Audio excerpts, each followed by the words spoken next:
শুরু হলো রাজ্য জুনিয়র মহিলা হ্যান্ডবল চ্যাম্পিয়নশিপ 2024। বীর সন্ন্যাসী স্বামী বিবেকানন্দের 161তম জন্মজয়ন্তী ও হেলাপাকড়ি বিবেকানন্দ স্পোর্টিং ক্লাবের সুবর্ণ জয়ন্তী উৎসব পালিত হবে আগামী 12ই জানুয়ারি থেকে 4 দিন ব্যাপী।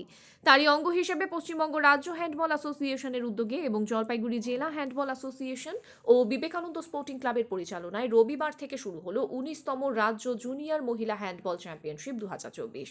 হেলাপাকড়ি পিইউআর হাই স্কুলের ক্রীড়া প্রাঙ্গণে আয়োজিত এই হ্যান্ডবল চ্যাম্পিয়নশিপ চলবে আগামী 9ই জানুয়ারি পর্যন্ত। এই উপলক্ষে এদিন দুপুরে প্রথমে একটি বর্ণাঢ্য শোভাযাত্রা এলাকা পরিক্রমা করে। তারপর পতাকা উত্তোলন করে হ্যান্ডবল প্রতিযোগিতার আনুষ্ঠানিক সূচনা করেন উপস্থিত আমন্ত্রিত অতিথিরা। পদমতি 2 গ্রাম পঞ্চায়েতের প্রধান জয়া বর্মন অনুষ্ঠানে সভাপতিত্ব করেন। জলপাইগুড়ি সাংসদ ডক্টর জয়ন্ত কুমার রায়, ময়নাগুড়ির বিধায়ক কৌশিক রায়, রাজ্য হ্যান্ডবল অ্যাসোসিয়েশনের সহ সভাপতি অনিল তালুকদার, টুর্নামেন্টের টেকনিক্যাল চেয়ারম্যান জিয়ারুল মণ্ডল, রাজ্য কনভেনার গোপাল দত্ত, জলপাইগুড়ি জেলা সভাপতি সুনীল খুড়িয়া সহ অন্য বিশিষ্টজনেরা অতিথি হিসেবে উপস্থিত ছিলেন। রাজ্য হ্যান্ডবল অ্যাসোসিয়েশনের সহ সভাপতি অনিল তালুকদার জানান, রাজ্যের মোট 8টি জেলার মহিলা হ্যান্ডবল দল এতে অংশগ্রহণ করছে। রাজ্য স্তরের খেলাধুলায় অংশগ্রহণের ক্ষেত্রে উত্তরবঙ্গের ছেলে মেয়েরা অনেকটাই বঞ্চিত, কারণ দূরত্ব থেকে শুরু করে আর্থিক অবস্থার দিকেও উত্তরবঙ্গের খেলোয়াড়রা পিছিয়ে। তিনি আরো কি বললেন শুনুন।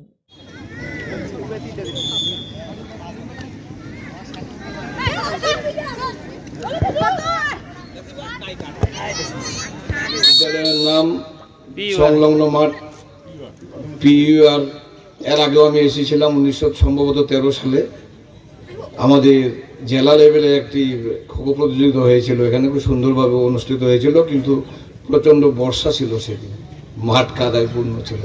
আজকে সেই দিন নেই, আজকে সুন্দর দিন, সুন্দর আকাশ। এই আকাশে আমাদের পশ্চিমবঙ্গ রাজ্য যুব মহিলা হ্যান্ডবল প্রতিযোগিতা অনুষ্ঠিত হতে চলেছে আপনাদের সহযোগিতায়।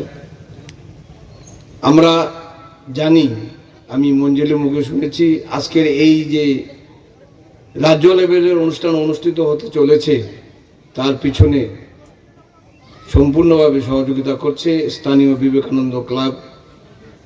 ওই ক্লাবের হয়তো আজকে এই বছর হয়তো সুবর্ণ জয়ন্তী বর্ষ, সেই উপলক্ষে আমাদের এই রাজ্য লেভেলের প্রতিযোগিতাকে উৎসর্গ করেছেন ওনারা। আমাদের এই পশ্চিমবঙ্গ রাজ্যের তরফ থেকে, পশ্চিমবঙ্গ রাজ্য হ্যান্ডবল অ্যাসোসিয়েশনের পক্ষ থেকে আমরা এত এলাকার এই উন্নত মানের বিদ্যালয়, বহু পুরনো বিদ্যালয় হেলাপাকড়ি পিইউআর এবং সংলগ্ন ক্লাব বিবেকানন্দ ক্লাবের সদস্যবৃন্দ সবাইকে পশ্চিমবঙ্গ রাজ্য অ্যাসোসিয়েশনের পক্ষ থেকে আন্তরিক শুভেচ্ছা, অভিনন্দন, ধন্যবাদ জানিয়ে দু একটি কথা বলছি। আজকের এই সুযোগ, রাজ্য লেভেলে একটি প্রতিযোগিতা অংশগ্রহণ করা, রাজ্য লেভেলে একটি প্রতিযোগিতা পরিচালনা করা, দুটি সম্মানীয়, দুটি অত্যন্ত প্রয়োজনীয়। আমাদের এই যুগে শিক্ষায় আমরা কতদূর এগিয়ে গেছি, খেলাধুলায় কতদূর এগিয়ে গিয়েছি সেটা আমরা নিজেরা প্রত্যেকের জায়গায় জানি। কিন্তু আমাদের বিশেষ করে উত্তরবঙ্গ গ্রামাঞ্চল এরিয়া, আমরা উত্তরবঙ্গকে আমরা অবহেলিত মনে করি। আমাদের এখানে দক্ষিণবঙ্গের টিমও আছে, উত্তরবঙ্গের টিমও আছে। আমরা উত্তরবঙ্গে আলাদা করে বলতে চাচ্ছি এই জন্যই, আমাদের দক্ষিণবঙ্গ আর উত্তরবঙ্গের মধ্যে পার্থক্য কিছু খুঁজে পাই আমরা। আমাদের এই দৈনন্দিন বিদ্যালয় বা সর্বাঙ্গীন খেলাধুলোর ক্ষেত্রে আমরা যে সমস্ত পার্থক্যগুলো দেখি, দক্ষিণবঙ্গে যেমন সমস্ত খেলায় আমাদের স্কুল লেভেল থেকে শুরু করে ওপেন যত খেলা অনুষ্ঠিত হয়, দক্ষিণবঙ্গে যতগুলো খেলা ওনারা অংশগ্রহণ করার সুযোগ পায়, ওনাদের পক্ষে সেটা অংশগ্রহণ করার সুযোগ হয়। উত্তরবঙ্গের জেলাগুলো সেই দিক থেকে অনেকটাই বঞ্চিত, কারণ ডিস্টেন্সের দিক থেকে শুরু করে অন্যান্য আর্থিক অবস্থার দিকে শুরু করে সব দিক থেকে আমরা পিছিয়ে। আমাদের যখন রাজ্য লেভেলের প্রতিযোগিতাগুলো হয় তখন আমাদের এই দিক থেকে যখন দক্ষিণবঙ্গে যেতে হয় প্রচুর পরিমাণে টাকার প্রয়োজন হয়। ঠিক তেমনই দক্ষিণবঙ্গের টিমগুলো যখন আবার উত্তরবঙ্গে আসে তাদেরও ঠিক প্রচুর পরিমাণে অর্থের প্রয়োজন হয়। সেইগুলোই হচ্ছে আমাদের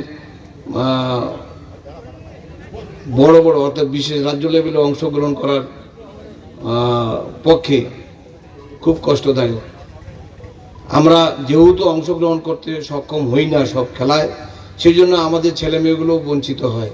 আমরা আশা রাখব এইভাবে আমাদের উত্তরবঙ্গেও রাজ্য লেভেলের প্রতিযোগিতাগুলো আমরা যদি ঘন ঘন অনুষ্ঠিত করতে পারি, তাহলে আমরা হয়তো আরও উন্নত মানের খেলাধুলোগুলো অংশগ্রহণ করানোর মাধ্যমে আমাদের ছেলেমেয়েরা, আমাদের উত্তরবঙ্গের ছেলেমেয়েরাও সুশিক্ষিত হয়ে উঠবে এবং সুশিক্ষিত হয়ে ওঠার সুযোগ পাবে।